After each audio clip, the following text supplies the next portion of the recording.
Welcome back, fam. Hopefully, you're doing good and having a great day. If you're not, please let me know what I can do to help you. Until then, we have a video from Gwamgo. It is covering the Roblox Schlep situation. Trying to stay on top of things here, so let's go ahead and get into it.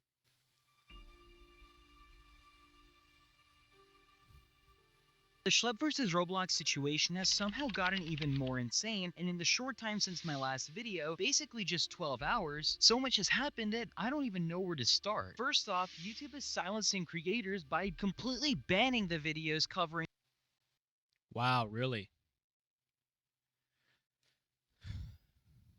Really?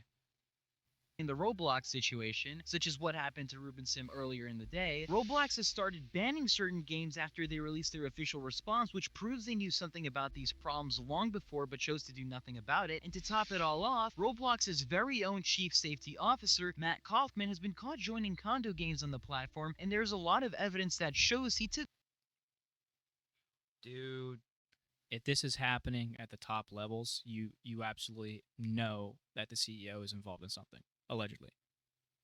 zero action for almost a year. Before we get into all of that, please make sure to like the video, subscribe, and comment free Schlep to help spread awareness and push back against Roblox's attempts to bury the truth. So let's start with the fact that YouTubers are literally being silent. I know I know I'm pausing quite a bit, but yes, absolutely. In every single comment section that you go to, please make sure you type free Schlep. Okay. Hashtag free Schlep in all caps. We want to make sure that this continues to break the algorithm and this is everywhere. We want as much attention on this as possible for as long as possible until one, Roblox proves to us that they can actually protect children, or two, Roblox is gone entirely.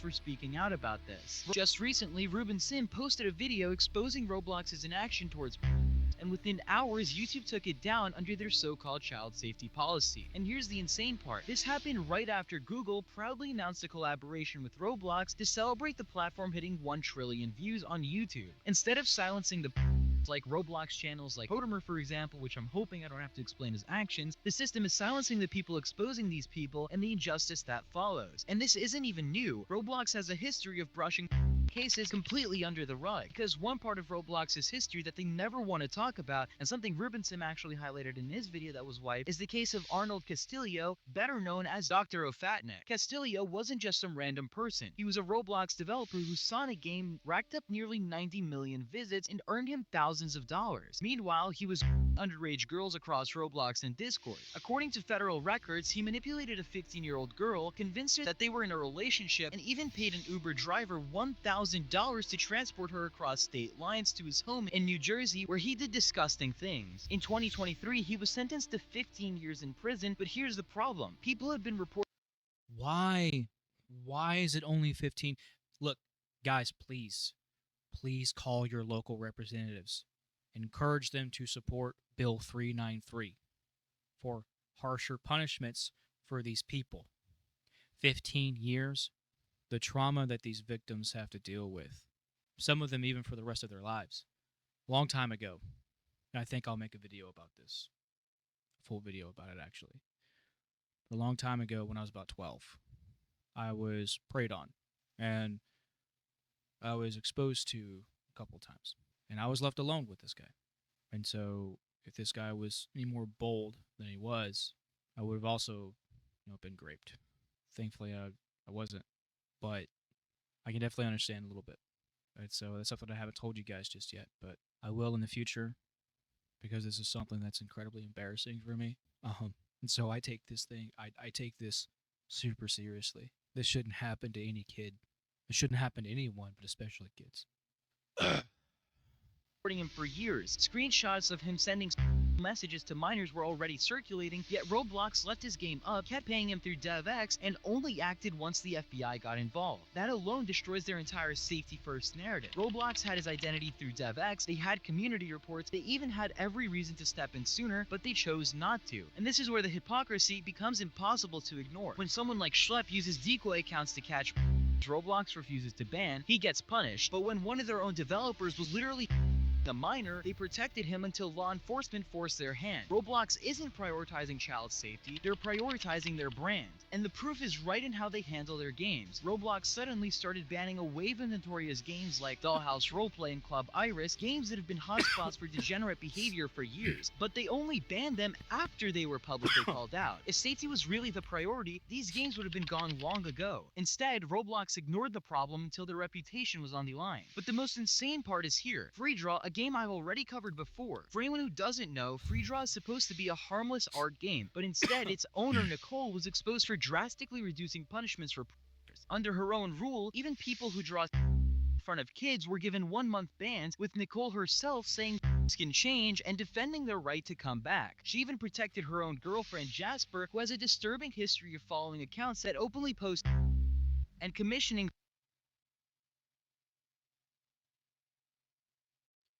I am absolutely convinced that the majority of Roblox is a playground for this kind of shit. And so, would I love to see a healthy gaming platform where children can go and be children and have a fun time? Yes. But if they are not protected, then it needs to be done away with entirely. When I was, because I have another story. I was playing Halo Reach, and I remember I was starting to be groomed by someone online, and thankfully, my grandmother had stopped me because she had saw what was going on. I was texting back and forth, not texting, but I was messaging back and forth on Xbox Live, and thankfully, that was nipped in the bud right there. But what gets me the most is, yes, I may have been spared, but what about the other kids that may not have and who got exploited? It is so easy for that to happen. I want you guys to understand. It is so easy for that to happen. Protect your kids. Monitor them, every single thing that they do online. Does a kid need space to breathe? Yes, of course. Every kid needs space to learn and grow. But when it comes to online stuff, this stuff is so prevalent that you've really got to watch out. You really have to watch out. This is such a major problem. And I think it's more of a problem than what we realize. Art involving children. When this came out 2 months ago, Roblox didn't take any action. Free Draw stayed up despite the overwhelming evidence that its owner, Nicole, was openly defending and protecting people tied to content. The game only got banned very recently, and even then it wasn't permanent. Roblox took it down for less than a day before quietly bringing it back online just 17 hours later. A game run by someone who said can change and reduced bans for people clearly drawing content in front of children was allowed to operate for months without punishment. And when Roblox finally did step in, it was only after the massive public pressure and scrutiny over their child safety failures. This just proves what I've been saying all along. Roblox doesn't care about their safety unless their brand is on the line. They ignored Free Draw for months, and they'll ignore condo games and until they're finally forced to act. And that brings us to the person who's supposed to be leading Roblox's child safety efforts, Matt Kaufman. For those who don't know, Kaufman is Roblox's chief safety officer. In other words, as an example, the balding guy from their biggest response video where they tried to reassure everyone that child safety is still their top priority. Briefly, in my last video, I mentioned Kaufman joining some of these Roblox condo games. At the time, I assumed he was doing it for moderation purposes, like to when the games actually got banned, the truth became extremely obvious. Kaufman wasn't moderating anything. He knew about these games for months, sometimes even close to years, and Roblox let them stay. Can people change? I do believe people can change. JD Delay is probably one of the biggest examples of that. But when it comes to kitty diddlers, I don't know, man. I don't know. There are people that realize that they have a problem and they go and they seek help. And they put every ounce of effort into changing that. And we can give credit to that. But these people that are actively doing this to kids, they don't care. They don't care what they do to the children. And so these people will not change. And this is why Bill 393 is so important. We must protect our children. up until they got called out publicly. Let me just give you some examples. We'll start with Dollhouse Roleplay. Kaufman got the badges for this game on December 18th, 2024, but the game only got banned just yesterday. For some context, the date of this recording is August 17th, 2025. As I mentioned earlier in the video, that's months of Roblox's chief safety officer knowing exactly what was happening in the game notorious for behavior, and he didn't do a thing until the PR backlash forced them to. There's another game, ironically made by official Teddy, a condo game titled Untitled Unmastered. Kaufman earned a badge here on October 18th, 2024. Roblox didn't ban Teddy's account or his games until just a month or two ago. That's nearly a year of looking the other way despite knowing who Teddy was and what kind of content was being pushed. Another game is Catalina Says Hi. Kaufman joined on July 1st, 2023, meaning he got that badge on that exact date. Yet the game wasn't banned until April 24th, 2024. Again, almost a year later. Roblox clearly knew what was happening but refused to act until it was convenient for them. Then another game called Welcome to Romy. Kaufman joined this game on April 30th, 2023, but the game was only banned literally 5 days ago. That's not proactive safety, that's damage control, plain and simple. So what does this tell us? It proves that Roblox's leadership, specifically the guy who's supposed to be in charge of safety, wasn't shutting down these games when he was first aware of them. He was letting them thrive until the backlash became impossible. This guy needs to be investigated and he needs to be charged because this is absolutely complicit with the shit that's going on. Not just that, but apparently he's even joining in it. What's on this guy's hard drive? Would not be surprised to find out exactly what we're all thinking. To ignore. In their eyes, it's not about protecting kids, it's about protecting Roblox's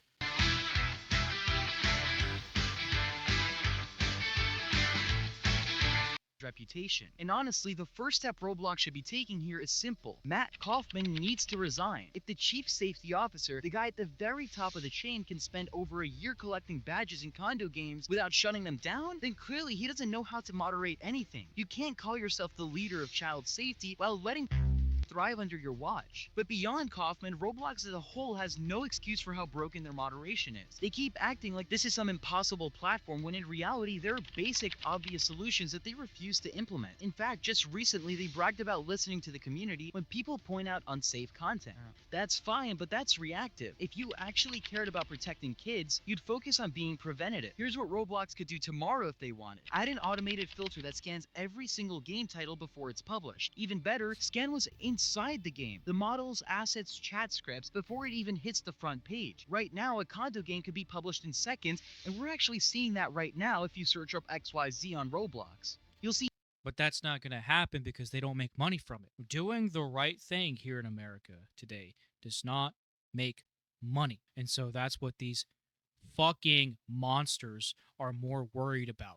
They're more worried about their fucking brand, about their reputation, about their money, than they are about the safety of fucking children. This needs to be done away with completely. Fuck reform. Fuck having people resign who absolutely need to be resigned. It does not matter. Take it all down. Take it all down. Let's build something new that protects children. Hundreds of games with the same exact profile game. Basically the whole thing is just, and that's only what, about $6 million over 5 years? Sounds like a lot to normal people, but Roblox just lost $12 billion in stock value over this whole mess in just less than a week. Compare that to spending $6 million every month. That is great. That is awesome. That is so fucking awesome. I really hope that they go under. I hope they lose everything. Really hope they lose everything because they deserve it. They deserve it. Let's keep making that number drop, guys. Compare that to spending $6 million every month to actually fix your platform is pocket change for them. The bottom line is, Roblox could resolve this if they actually cared. The technology definitely exists because I'm friends with one of the developers who've actually coded a system on Roblox that detects condo avatars. Can't be any more difficult to do something like that for a Roblox game, checking scripts for example, or just models in the game in general. But here's the dumb part. Money is not an excuse for Roblox because according to Roblox's own second quarter 2025 financial report, they pulled in over $1 billion in revenue in just 3 months. That is an official document that you could actually check on Roblox's website right now. If you scale that out across a full year, they're on track to bring in more than $4 billion annually. And this time they quietly slipped in an edit that says they're not considering making the change to 18 years old instead of 17 years old. For certain experience. The fact that they even brought up 17-year-olds being included in private spaces is extremely concerning. Why did they think that that was perfectly okay? And why did they publicize it, essentially mocking everyone who has been complaining about safety concerns for children for years now? This right here, this is openly mocking those who were complaining about safety concerns. And that's the way that I see it. Perhaps you do too. And if you do, I'm glad you agree. Experiences that include private spaces like bedrooms or bathrooms. Think about what this means for a second, because instead of directly addressing the massive problem on their platform, Roblox is nitpicking whether the actual age cutoff should be 17 or 18 for hanging out in condo games. They're not solving the issue, that's just completely dodging accountability. Sure, this could solve the problem, but why are the That's enabling it that much more. Man, all right. I'm done with that. I'm too heated right now. So let's read some of the comments. It goes even more downhill every day. It's I think we've really hit a point because the more attention that Roblox is getting, the more things we find out, the worse and worse and worse it's going to get. And everything is about to take a nosedive right now because we're on the precipice of finding something massive. We already found out that the safety officer is being involved in these condos. So it's only a matter of time before they find out what he's actually been doing, allegedly. Yet, you're right. This is everyone versus Roblox. JD Delay was saying that earlier. Everybody versus Roblox, as it should be. The worst part about the Schlep situation is that as a result, Roblox moderation has been more active than ever in suppressing any mention of Schlep they can find. Takedowns for Schlep funeral games occur at breakneck speed, and I saw one image of a guy being terminated for even mentioning Schlep by name in chat. Yeah. There was a clip that I saw not too long ago of, I believe it was Creaky Craft. I'm not exactly sure, but I do remember there was a streamer that was typing free Schlep in the chat, and they were banned super quick from that. So they have something to protect, and holy fuck, do they feel the pressure. Repeat after me. When exposing crime is treated as committing a crime, you're ruled by criminals. Yeah, exactly. Allegedly.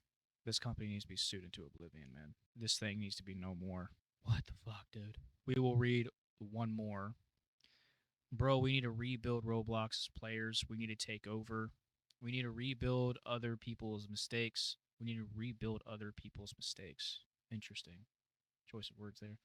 By letting this slide, we just let our favorite game become destroyed. We cannot let this happen. Well, that's what I was saying earlier. I agree to a certain extent. I think something new needs to be created because this has become such a rampant problem within the platform itself that I don't think there's really any saving it. It just has to be completely done away with and start anew. All right, guys, if you want to watch the video from Gwamgo, I'll link it down in the description. I gotta hop off here, man. A lot happened. A lot happened. Please keep up the pressure on Roblox. Make sure they absolutely feel the heat because we have to protect our children. We absolutely have to. If this video helped you out, please like, share, subscribe. Please join the family, guys. I would love for you to join the family. We are trying to change this society for the better, and it starts with us. It starts with us. And so I would love for you to join the journey. If you need anything from me, just please reach out. I'm always here. My door is always open. Please take care of yourselves, both mind and body. Take care of each other, because that's all we have at the end of the day. I wish you all a lovely day. I love you all, and I appreciate every single one of you. And I'll talk to you guys soon. Oh, boy.